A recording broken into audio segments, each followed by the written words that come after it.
ओहो ल हेर्नुहोस्, रवि लामिछानेको लुट धन्दा करोडौँ पैसाको बार्गेनिङ आफ्नै पार्टीकी पूर्व सांसद बिन्दा बासिनीले यसरी फेसबुकमा स्ट्याटस लेखेरै बिना पैसा राजनीति हुँदैन भन्ने आज प्रमाणित भयो भनेर चाहिँ यसरी फेसबुकमा स्ट्याटस लेखेकी छन्। ल हेर्नु त कति ठुलो लुट धन्दा चलाएका रवि लामिछानेले।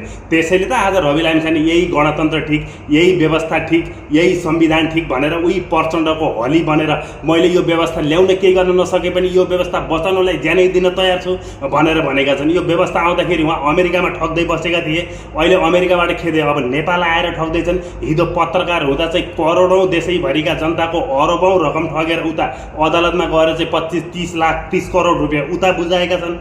अन्तत म सहकारी ठगयो भनेर चाहिँ म बाहिरबाट मुद्दा लडिपाउँ भनेर चाहिँ उताबाट अहिले बाहिरबाट मुद्दा लडिरहेका छन्। उता पत्रकार हुँदा लुटेकै छन्, यता पार्टी खोल्दा लुटेकै छन्। अन्तत टिकटहरू त तपाईँको बानी बेचिँदो रहेछ। ल हेर्नु त, न कुनै योग्यता न कुनै केही, बास पैसाका बिटा बुझाउन सक्यो भने टिकट पाइने रहेछ।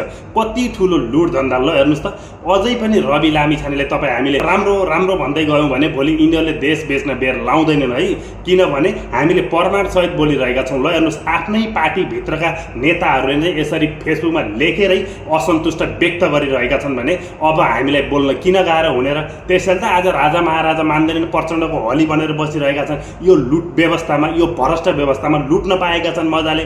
रवि लामिछानेले करोडौँ अरबौँ हिजो समानुपातिक कोटामा पनि ठुला माडेहरूका छोराछोरी, देश बेचुवा ठेकादारका छोराछोरीहरू, मिस नेपाल भइसकेका मान्छेहरू, चर्चित कलाकारहरू राखेका थिए, चर्चित पत्रकारहरू राखेका थिए। ल हेर्नु त कति ठुलो लुट धन्दा मच्चाएको।